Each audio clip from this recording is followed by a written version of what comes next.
नमस्कार दोस्तों, सर जी क्लासेस में आपका स्वागत है। तो हम लोग बायोलॉजी डिस्कस कर रहे थे आरआरबी एनटीपीसी और ग्रुप डी के एग्जाम के लिए। तो देखिए, अभी तक हम लोगों ने जितने भी इसके लेक्चर्स कवर किए हुए, तो हमने इसका अलग से प्लेलिस्ट बना दिया है। तो आप लोग डिस्क्रिप्शन बॉक्स में जाना, वहाँ पे आपको इसका लिंक मिल जाएगा। और देखिए, इसका कंप्लीट पीडीएफ नोट्स भी आपको मिल जाएगा। इसका भी लिंक डिस्क्रिप्शन बॉक्स में दिया हुआ है, तो वहाँ जाके आप लोग जो है बायोलॉजी का ही पीडीएफ आप लोग डाउनलोड कर सकते हैं। और देखिए, ये जो पीडीएफ आपका रहेगा, तो ये आपका एग्जाम ओरिएंटेड ही बनाया गया है। खासकर जो ग्रुप डी का एग्जाम आपका है, तो उसमें आपको ये सारे के सारे टॉपिक्स आपको मिल जाएंगे। तो जितने भी इंपॉर्टेंट टॉपिक्स आपके हैं, तो ये सारे के सारे जो है, तो हमने एग्जाम ओरिएंटेड ही डिजाइन किया हुआ है, स्पेशली जो है आपका ग्रुप डी के एग्जाम के लिए। क्योंकि उसमें आपका साइंस से क्वेश्चन बहुत ज्यादा पूछे जाएंगे, आपके लगभग 25 क्वेश्चन है। तो उसमें से बायोलॉजी के आपके 8 से 10 क्वेश्चन तो पूछे ही जाते हैं। तो आप लोग इसको बहुत ही अच्छे से तैयार करके जाना। हमने इसमें पूरे टॉपिक्स कवर किए हुए हैं। और देखिए, जितने भी और भी रिमेनिंग सब्जेक्ट आपके हैं साइंस के, जैसे कि आपका फिजिक्स का और केमिस्ट्री का, तो इसका भी हम आपको बहुत ही जल्द प्रोवाइड कर देंगे। लेक्चर्स भी और साथ में पीडीएफ भी इनका हम आपको प्रोवाइड कर देंगे। तो आप लोग स्टडी करते रहिए, हम साइंस आपका पूरा कंप्लीट जो है करा देंगे। तो चलिए स्टार्ट करते हैं हम लोग आज का क्लास। तो प्रीवियस क्लास में हमने जो है ब्लड के बारे में हमने स्टडी किया था, और ब्लड के जो ग्रुप टाइप होते हैं तो उसके बारे में हमने स्टडी किया था। तो आज जो है हम लोग ब्लड सर्कुलेटरी सिस्टम के बारे में पढ़ेंगे। देखेंगे कि किस तरीके से ब्लड का सर्कुलेशन होता है हमारे बॉडी के अंदर में, और इसमें जो है इंपॉर्टेंट रोल प्ले करता है आपका हार्ट, तो उसकी क्या फंक्शनिंग है। तो ये सारा चीज जो हम लोग इसमें कवर करेंगे। तो देखिए, जो ब्लड सर्कुलेटरी सिस्टम है, तो ये डिस्कवर किया गया था भाई विलियम हार्वे के द्वारा। तो ये तो आपका सबसे पहले इंपॉर्टेंट क्वेश्चन है कि who discovered the blood circulatory system. तो ये डिस्कवर किया गया था विलियम हार्वे के द्वारा। अब देखिए, जो ब्लड सर्कुलेशन होता है ना, मतलब कि जो ब्लड सर्कुलेटरी सिस्टम जो होती है आपका, तो ये हमारे सारे ब्लड वेसल्स जो होते हैं, तो उनमें ये होते हैं। तो जो भी ब्लड वेसल्स आपके रहते हैं, तो यही जो है ब्लड को कैरी करते हैं, यानी कि ये जो है कैरी करेंगे बॉडी से हार्ट में, और हार्ट से बॉडी में लाएंगे ये। तो इस तरीके से ये फंक्शनिंग होती है ब्लड वेसल्स का, होता है कि वो ब्लड को कैरी करते हैं यहाँ पे हार्ट से बॉडी में, और बॉडी से हार्ट में लाएंगे। तो इसमें मेन आपका जो है हार्ट एक इंपॉर्टेंट ऑर्गन होता है फॉर ब्लड सर्कुलेटरी सिस्टम के लिए। तो हार्ट आपका क्या हो गया, एक तरीके से एक पंपिंग ऑर्गन है हमारे बॉडी का, और ये जो है पूरे बॉडी में ब्लड को पंप करते रहता है। तो हार्ट देखिए, एक तरीके से एक इनवॉलेंट्री मसल्स होती है, यानी कि ये हमारे ऊपर में कंट्रोल नहीं रहती, अपने आप पे फंक्शनिंग करते रहती है। ये इनवॉलेंट्री जो मसल्स रहता है यहाँ पे। अब इसमें देखिए, हार्ट जो आपका रहता है, तो ये जो है इसके आउटर कवरिंग जो रहती है इसके ऊपर में, तो उसको हम लोग बोलते हैं पेरिकार्डियम, यानी कि जो आउटर कवरिंग होती है इसके ऊपर में। तो ये भी आपसे क्वेश्चन में पूछा जाता है कि जो आउटर कवरिंग जो होती है हार्ट का, तो वो किससे होती है, तो वो है आपका पेरिकार्डियम, उसको बोलते हैं हम लोग। तो मेनली देखिए, यदि ह्यूमन हार्ट की यदि हम बात करते हैं, तो इस तरीके का स्ट्रक्चर आपका होता है यहाँ पे परफेक्ट। आपका जो आप सोचते होंगे कि इस तरीके से रेड कलर का होता है, तो वैसा नहीं होता है। इस तरीके का आपका शेप इसकी रहती है। और हार्ट में जो ह्यूमन हार्ट की बात करते हैं, तो इसके 4 चेंबर होते हैं। 2 चेंबर आपका इधर राइट साइड में, और 2 चेंबर इसके लेफ्ट साइड में। तो वो कौन कौन से 4 चेंबर इसके होते हैं यहाँ पे, तो ये आपका यहाँ पे दिया हुआ है। तो 4 चेंबर, जैसे कि हमने आपको बताया था कि प्रेजेंट होते हैं हमारे हार्ट के अंदर में। तो इनका अलग अलग फंक्शनिंग होती है। एक का काम होता है कि ऑक्सीजनेटेड ब्लड को कैरी करना, और दूसरे का होता है डीऑक्सीजनेटेड ब्लड को कैरी करना। तो ये इनका अलग अलग होती है, चैम्बर अलग अलग होते हैं, ताकि जो है ये मिक्स ना कर सके। क्योंकि देखिए, अगर ऑक्सीजनेटेड और डीऑक्सीजनेटेड ब्लड अगर मिक्स कर देंगे ना, तो इससे बहुत ज्यादा प्रॉब्लम होगी। तो इसलिए अलग अलग चैम्बर होते हैं। तो वहीं पे देखिए, जो राइट साइड में जो आपके रहते हैं यहाँ पे, तो वो है आपका एट्रियम और वेंट्रिकल्स। तो यही आपके दो दो होते हैं। जैसे कि एक राइट एट्रियम आपका हो गया ऊपर में, और एक राइट वेंट्रिकल्स आपका होता है यहाँ पे नीचे आपका, दैट इज ये आपका राइट साइड में। उसी तरीके से लेफ्ट साइड में भी यहाँ पे एक एट्रियम होता है और एक वेंट्रिकल्स। तो इस तरीके से लेफ्ट एट्रियम और लेफ्ट वेंट्रिकल्स, और राइट एट्रियम और राइट वेंट्रिकल्स, तो ये 4 चैम्बर होते हैं। अब यहाँ पे देखिए, ये जो जैसे आपका राइट साइड में जो भी यहाँ पे है एट्रियम और वेंट्रिकल्स, तो इनका काम होता है डीऑक्सीजनेटेड ब्लड को रिसीव करना। क्योंकि देखिए, बॉडी से हमारा जो ब्लड आता है, तो वो सारे जो डीऑक्सीजनेटेड ब्लड होते हैं, तो उनको जो कैरी करेगा यानी कि रिसीव करेगा, तो वो है दैट इज आपका राइट साइड के एट्रियम और वेंट्रिकल्स। और वहीं पे देखिए, जो लेफ्ट साइड के जो एट्रियम और जो वेंट्रिकल्स होते हैं, तो इनका काम होता है ऑक्सीजनेटेड ब्लड को कैरी करना। तो ये कैसे होती है, ये हम लोग समझेंगे एक एक करके। पहले आप लोग यहाँ पे जो है एक एक फंक्शन को, एक एक पार्ट को आप लोग अच्छे से समझते चलिए। जैसे कि 4 चैम्बर होते हैं, एक आपका हो गया एट्रियम वेंट्रिकल्स, तो ये 2 होते हैं, एक right atrium right ventricles, left atrium और लेफ्ट वेंट्रिकल्स, सबका अलग अलग फंक्शनिंग होती है। ये हम लोग अभी समझेंगे एक एक करके।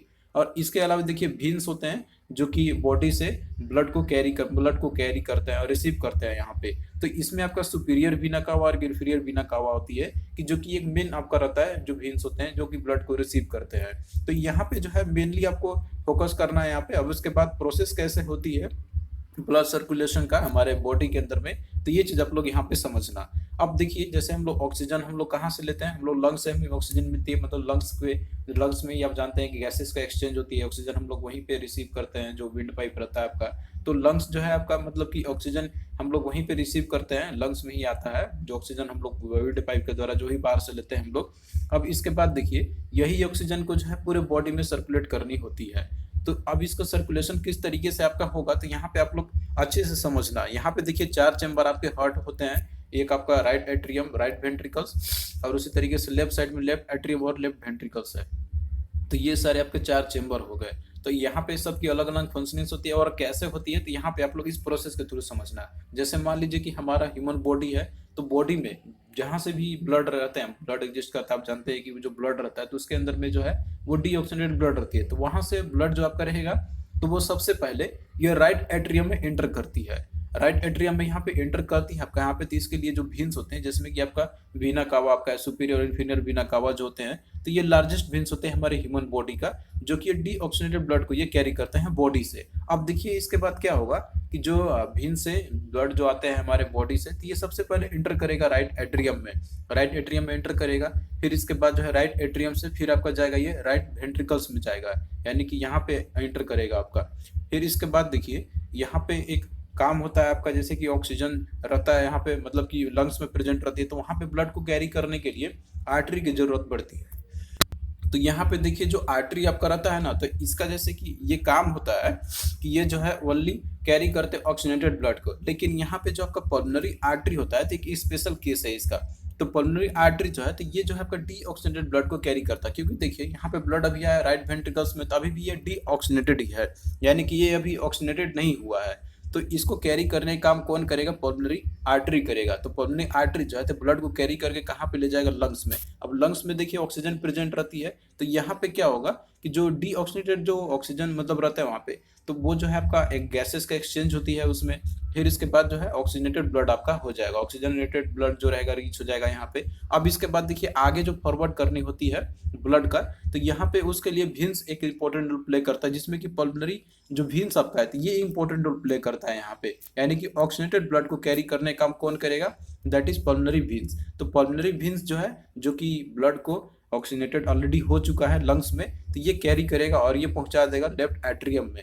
तो यहाँ पे देखिए जो पल्मोनरी जो वेन्स आपका होता है, तो एक स्पेशल केस है। वेन्स का काम होता है कि ये केवल जो है डीऑक्सीनेटेड ब्लड को कैरी करते हैं, जैसे कि आपने सुपीरियर इंफीरियर वीना कावा के बारे में देखा था। लेकिन ये एक स्पेशल केस है जो पल्मोनरी वेन है, तो ये ऑक्सीजनेटेड ब्लड को कैरी करता है। तो ये भी आपसे क्वेश्चन पूछे जाते हैं, तो आप लोग इस पर ध्यान देना। अब देखिए लेफ्ट एट्रियम में ब्लड जो है आपका एंटर कर चुका है। फिर इसके बाद यहाँ से ऑक्सीजनेटेड ब्लड जो है तो फिर ये लेफ्ट वेंट्रिकल्स में आएगा। फिर लेफ्ट वेंट्रिकल में आने के बाद जो है फिर ये देखिए ओर्टा के थ्रू पूरे बॉडी में ऑक्सीजनेटेड ब्लड जो है फिर से वहाँ पे वो चला जाएगा। यानी कि हमारे ह्यूमन बॉडी में वो डिफरेंट जो यहाँ पे बहुत सारे आर्टरी होते हैं, तो उसके थ्रू पूरे बॉडी में ब्लड का सर्कुलेशन हो जाती है, ऑक्सीजन रिच ब्लड का। तो यहाँ पे ओर्टा आपका जो है ये एक मेन आपका रहता है। यहाँ पे ओर्टा आपका एक लार्जेस्ट आर्टरी होता है ह्यूमन बॉडी का, जो कि ऑक्सीजनेटेड ब्लड देता है पूरे ह्यूमन बॉडी को। तो इसमें जो है आप लोग ये सारे पॉइंट को आप लोग ध्यान रखना, किस प्रोसेस में आपका होता है, तो यही आपका यहाँ पे दिया हुआ है। तो आप लोग इस साइकिल को समझना कि सबसे पहले डीऑक्सीनेटेड ब्लड जो कि बॉडी में रहता है, तो ये जो है आपका वीना कावा के द्वारा आएगा, लेफ्ट राइट एट्रियम में एंटर करेगा। उसके बाद फिर से फिर ये आपका राइट वेंट्रिकल्स में जाएगा। अब यहाँ पे देखिए राइट वेंट्रिकल्स में जब तक ये ब्लड है तो यहाँ पे भी डीऑक्सीनेटेड ब्लड ही है। अब इसको जैसे कि ऑक्सीजनेटेड ब्लड करनी होती है, तो आप जानते हैं कि ऑक्सीजन आपका लंग्स में ही रहता है, तो यहाँ पे पहुंचाने का काम कौन करेगा, पल्मोनरी आर्टरी करेगा। अब इसके बाद देखिए यहाँ पे लंग्स में जैसे ऑक्सीजन का गैस एक्सचेंज मतलब यहाँ पे होती है, तो इसके बाद यहाँ पे ऑक्सीजनेटेड ब्लड को कैरी कौन करेगा, पल्मोनरी वेन्स करेगा। फिर इसके बाद यहाँ से लेफ्ट एट्रियम में, फिर लेफ्ट वेंट्रिकल्स में, फिर इसके बाद ओर्टा के थ्रू पूरे बॉडी में ब्लड का सर्कुलेशन हो जाती है। और यहाँ पे कैसा ब्लड होगा, तो ऑक्सीजन रिच ब्लड होगा। तो इस तरीके से आपका जो है ये फंक्शनिंग होती है, यानी कि जो सर्कुलेशन होती है हमारे ब्लड के, हमारे ह्यूमन ब्लड की सर्कुलेशन होती है। तो तो यहाँ पे देखिए हार्ट से टिश्यू के, यानी कि हार्ट से अगर टिश्यू में अगर जितने भी जाएंगे तो वो ऑक्सीजनेटेड ब्लड आपके रहेंगे, और टिश्यू से अगर हार्ट में आते हैं ब्लड तो वो आपके डीऑक्सीजनेटेड ब्लड रहेंगे। तो जिन प्रोसेस यहीं पे आपको हमने बताया था। और आर्टरी का मेन काम होता है कि ऑक्सीजनेटेड ब्लड को कैरी करना, और वीन्स का काम होता है डीऑक्सीजनेटेड ब्लड को कैरी करना। लेकिन एक एक्सेप्शनल केस यहाँ पे आपने देखा था कि जो पल्मोनरी आर्टरी आपका होता है तो ये डीऑक्सीजनेटेड ब्लड को कैरी करता है, तो ये एक एक्सेप्शनल केस आपका है, तो आप लोग इसी को ही याद रखना है। उसी तरीके से वीन्स का काम होता है डीऑक्सीजनेटेड ब्लड को कैरी करना, लेकिन यहाँ पे एक स्पेशल केस आपका था पल्मोनरी वीन्स है, तो ये जो है आपका ऑक्सीजनेटेड ब्लड को कैरी करता है। तो ये कुछ इंपॉर्टेंट पॉइंट्स है जो आपको याद रखनी है। और जैसे सुपीरियर वीना कावा और इंफीरियर वीना कावा जो है, तो ये लार्जेस्ट वेन्स होते हैं हमारे ह्यूमन बॉडी का, जो कि डीऑक्सीजनेटेड ब्लड को ये रिसीव करते हैं हमारे ह्यूमन बॉडी से, और ये हार्ट में लाते हैं। तो इस तरीके से आपका देखिए पूरा फंक्शनिंग होती है, और कुछ का क्या काम है तो ऑलरेडी हमने यहाँ पे सब कुछ लिखा हुआ है। तो आप लोग जो है इसे अच्छे से ही पढ़ के जाना और अच्छे से समझना है इसको। अब आइए हम लोग यहाँ पे देखिए क्वेश्चंस करते हैं जो कि आपके प्रीवियस ईयर में पूछे गए थे, खासकर आपके ग्रुप डी के एग्जाम में बहुत सारे क्वेश्चन आपके पूछे गए थे इससे। तो जितना हमने आपको पढ़ाया है, यदि आपने उसको अच्छे से सुना होगा तो आप लोग आराम से क्वेश्चन को कर सकते हैं। तो यहाँ देखिए क्वेश्चन आपका है कि from which chamber of the heart does the pulmonary artery carry blood to the lungs. तो आपने देखा था अभी जो प्रोसेस हुआ था उसमें कि कौन सा चैम्बर है हार्ट का, कि जहाँ से जो पल्मोनरी आर्टरी है तो वो जो है ब्लड को कैरी करता है, यानी कि लंग्स में लाता है। तो आपने देखा था वहाँ पे कि सबसे पहले ब्लड जो है तो वो जैसे आपका आर्टरी के थ्रू, अब मतलब यहाँ पे जो आपके रहते हैं जैसे कि आपका आर्टरी का सॉरी इसमें जो वीन्स रहते हैं आपके, तो वीन्स के थ्रू आपका राइट एट्रियम में, फिर उसके बाद राइट वेंट्रिकल्स में जाते हैं। तो राइट वेंट्रिकल्स के बाद ही है कि आपका जो है लंग्स में एंटर करती है। तो इसमें देखिए आपका क्या हो जाएगा, यहाँ पे राइट आंसर इसका दैट इज राइट वेंट्रिकल्स। तो राइट वेंट्रिकल्स से ही है कि फिर जो पल्मोनरी आर्टरी ये कैरी करता है ब्लड को लंग्स में ले जाता है। तो बस आपको प्रोसेस याद रखना है, वो जो साइकिल है, तो बाकी आप लोग क्वेश्चन को आराम से कर सकते हैं यहाँ पे। फिर अगला क्वेश्चन देखिए यहाँ पे आपसे पूछा गया है कि artery carry blood that is filled with. तो आर्टरी जो है तो ये कौन सा ब्लड को कैरी करता है जो कि फील्ड होती है।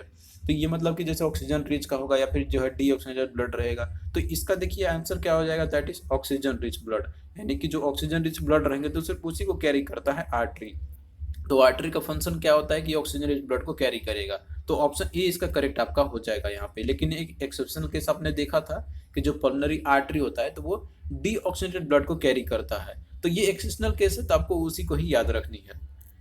फिर नेक्स्ट क्वेश्चन देखिए, ये भी आपका ग्रुप डी के ही एग्जाम में पूछा गया था कि to which part of the body does the blood from the pulmonary artery go. तो यहाँ पे क्वेश्चन आपका है कि कौन सा पार्ट है बॉडी का कि जहाँ से ब्लड जो है पल्मोनरी आर्टरी से वो फिर जाती है। तो पल्मोनरी आर्टरी से ब्लड आपका कहाँ पे जाता है, तो ये लंग्स में जाता है, जहाँ पे डीऑक्सीजनेटेड ब्लड जो है तो वो फिर ऑक्सीजनेटेड होता है, यानी कि एक्सचेंज होते हैं वहाँ पे गैसेस का, आप जानते हैं कि लंग्स के अंदर में होती है।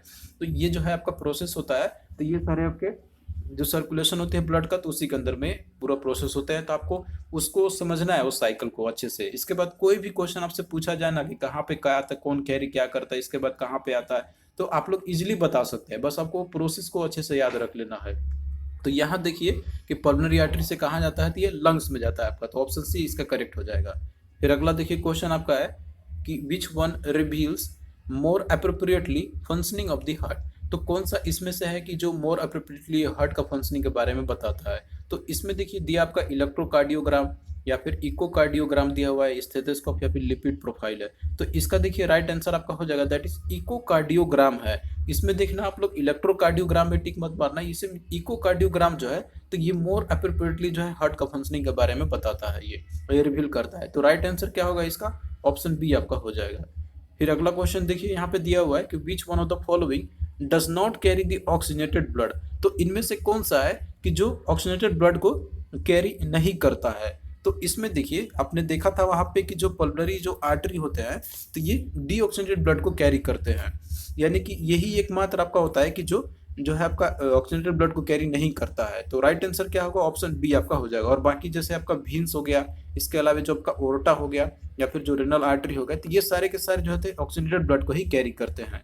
और एक आपका एक्सेप्शनल केस आपने देखा था पल्मोनरी वेन्स के बारे में भी कि ये जो है आपका ऑक्सीजनेटेड ब्लड को कैरी करता है। तो इन सभी चीज़ों पे आपको फोकस करना है और ध्यान से समझना है, कोई कंफ्यूजन आपको नहीं रखनी है। अगर कोई कंफ्यूजन हो रही है तो आप लोग वीडियो को फिर से रिवाइंड करके देख सकते हैं वहाँ पे, क्योंकि ये प्रोसेस आपको समझना जो है बहुत ही इंपॉर्टेंट है। अब यहाँ पे देखिए जो भी इंपॉर्टेंट फैक्ट्स आपके हैं हार्ट से रिलेटेड, तो हमने यहाँ पे सब कुछ लिख दिया है ताकि किसी को कोई प्रॉब्लम नहीं होगी। नोट्स में आपको बहुत ही सिंपल लैंग्वेज में आपको सारी कुछ चीज़ मिल जाएंगे। जैसे हमने आपको बताया था पल्मोनरी आर्टरी के बारे में, तो ये जो है आपका एक आर्टरी होता है जो कि डीऑक्सीजनेटेड ब्लड को कैरी करता है from right side of the heart to lungs में। फिर इसके बाद पल्मोनरी वेन्स के बारे में भी आपको हमने बताया था कि ये वेन्स का वो होता है कि जो जो ऑक्सीजनेटेड ब्लड को ट्रांसफर करता है फ्रॉम लंग्स टू हार्ट। तो ये इंपॉर्टेंट पॉइंट्स आपके हैं इनसे रिलेटेड। फिर इसके बाद देखिए पेस मेकर जो आपका रहता है, तो ये एक वो ऑर्गन है जो हार्ट बीट को जनरेट करती है। तो हार्ट बीट आप देखते होंगे कि जनरेशन आपका अब जैसे हार्ट बीट होती है तो उसमें जनरेशन करने का मतलब जनरेट करने का काम कौन करता है, दैट इज पेस मेकर। तो पेस मेकर देखिए आपके आर्टिफिशियल भी होते हैं और कुछ नेचुरल भी होते हैं, यानी कि अगर जिसका पेस मेकर मतलब जो नेचुरल पेस मेकर होता है अगर वो जैसे डैमेज हो जाए फिर फंक्शनिंग करना बंद कर दे तो आर्टिफिशियली भी पेस मेकर आते हैं। तो इसमें देखिए पेस मेकर आपका रहता है आर्टिफिशियल और उसके नेचुरल पेस मेकर भी होते हैं। तो एक क्वेश्चन आपका आता है यहाँ पे कि नेचुरल पेस मेकर जो इसमें से कौन सी है, तो वो आपका एक एसए नोड है, यानी कि सेमी एरिकल नोड, ये इसका फुल फॉर्म होता है। तो ये जो आपका एक नेचुरल पेस मेकर है जो कि ये राइट एट्रियम में प्रेजेंट होती है। और कहाँ पे, तो ये राइट साइड के एट्रियम में प्रेजेंट होती है नेचुरल पेस मेकर। तो इसका नाम आपका है that is semi auricle node. अब इसके बाद देखिए हमारा जो ह्यूमन हार्ट है तो वो मायोजेनिक है, यानी कि ये जो है अपने आप में ही जनरेट करता रहता है और ये ब्रेन के सिग्नल पे डिपेंड नहीं करता है। जैसे कि हमने आपको बताया था कि ये क्या है कि इनवॉलेंट्री मसल्स होती है। तो इसीलिए देखिए ये जो है आपका ह्यूमन का डेथ भी आता है ना तब भी ये लाइव रहता है, यानी कि ये जिंदा रहेगा। तो इसीलिए देखते हैं कि आपकी जो हार्ट जो है अगर किसी पर्सन का अगर मृत्यु भी हो जाए तो अगर वो किसी में ट्रांसप्लांट भी किया जाता है तो वो फंक्शनिंग करते रहता है इसका। तो ये जो है रीजन इसके पीछे, क्योंकि ये जो है हमारे ब्रेन सिग्नल के ऊपर में कंट्रोल नहीं होती है, ये इनवॉलेंट्री मसल्स होती है इसके अंदर में। और देखिए जब भी पर्सन को हार्ट अटैक आती है तो इस चीज को बोलते हैं हम लोग दैट इज मायोकार्डियल इन्फार्क्शन। तो इसमें देखिए हार्ट अटैक में होता क्या है, यहाँ पे एक पर्सन को क्यों हार्ट अटैक आती है, क्योंकि देखिए ब्लड का काम होता है ब्लड को रिसीव करना, जितने भी बॉडी से डीऑक्सीजनेटेड ब्लड जो होते हैं तो उसको रिसीव करने का काम होता है हार्ट का। तो अब मान लीजिए पर्सन अगर ऐसा कंडीशन आता है उसमें चलते कि जैसे ब्लड रिसीव ही नहीं होता है हार्ट में, तो उस कारण क्या होगा कि जो पर्सन होगा उसको पेन होगा। और इसके साथ में मान लीजिए पेन अगर और ज्यादा बढ़ जाएगा, उसका बहुत ज्यादा पेन अगर हो जाएगा तो पर्सन का डेथ भी होता है किसी को अगर हार्ट अटैक आती है तो हार्ट अटैक में यही होता है आपका यहाँ पे कि ब्लड जो है रिसीव नहीं हो पाती है हार्ट के अंदर में। और मान लीजिए ब्लड ही जब रिसीव नहीं होगा तो हार्ट पंप ऐसे ही करेगा तो वो तो फिर पेन तो होगा ही पर्सन को, और वही पेन इतना कष्टदायक होता है कि पर्सन मतलब कि वो जो है बियर नहीं कर पाता है और उसकी डेथ भी हो जाती है। तो ये होता है और इस प्रोसेस को बोलते हैं हम लोग मायोकार्डियल इन्फार्क्शन।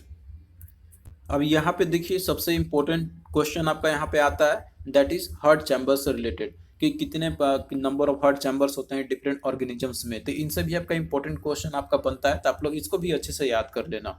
तो हार्ट चैम्बर देखिए आपके जो रहते हैं तो ये डिफरेंट वर्टिब्रेट्स के डिफरेंट उनके नंबर ऑफ चैम्बर्स होते हैं क्योंकि सभी का अलग अलग फंक्शनिंग्स होती है।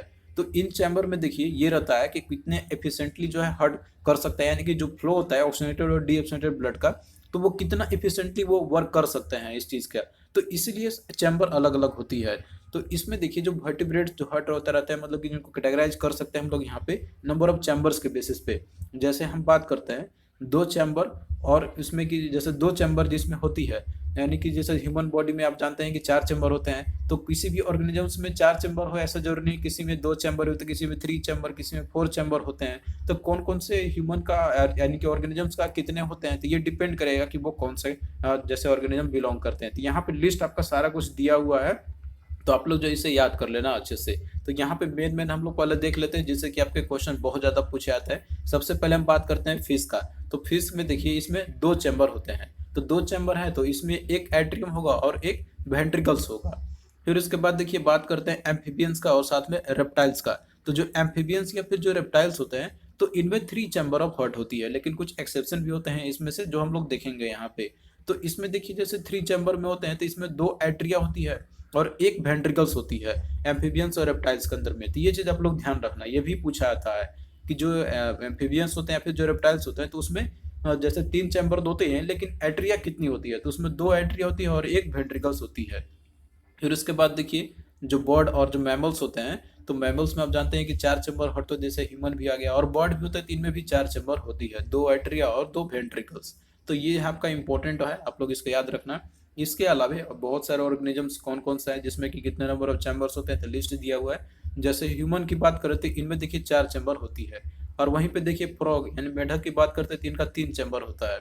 फिश की बात करें तो इनका 2 चैम्बर होती है, और बैट की बात करते हैं तो इनका 4 चैम्बर होती है। फिर इसके बाद देखिए स्नेक है, तो स्नेक का 3 चैम्बर होती है। कंगारू की बात करें तो इसके भी देखिए 4 चैम्बर होते हैं। बर्ड्स की बात करें तो इनका भी 4 होती है। एलिगेटर यानी कि जो घड़ियाल आपका रहता है तो इसके भी 4 चैम्बर होते हैं। तो ये देखिए आपका जैसे ये रेप्टाइल्स में आपका आता है, लेकिन ये आपका एक्सेप्शन है, इसमें 4 चैम्बर होते हैं, तो आप लोग इस पे ध्यान रखना। और वहीं पे देखिए कॉकरोच है, तो इसमें 13 चैम्बर होती है हार्ट का। और वहीं पे शार्क की बात करें तो इसमें देखिए 2 चैम्बर होती है।